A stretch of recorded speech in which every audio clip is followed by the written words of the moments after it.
നെറ്റിൽ ഷെർനാസ് വിലസും ഈ കോഴിയും കൊണ്ട് ഇത് വൈറലാവും.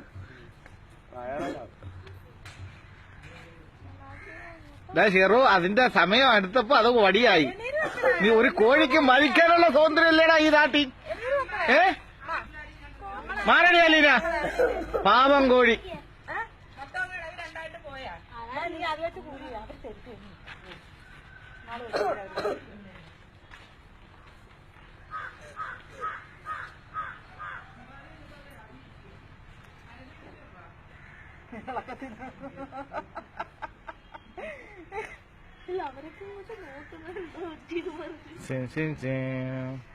ചെറു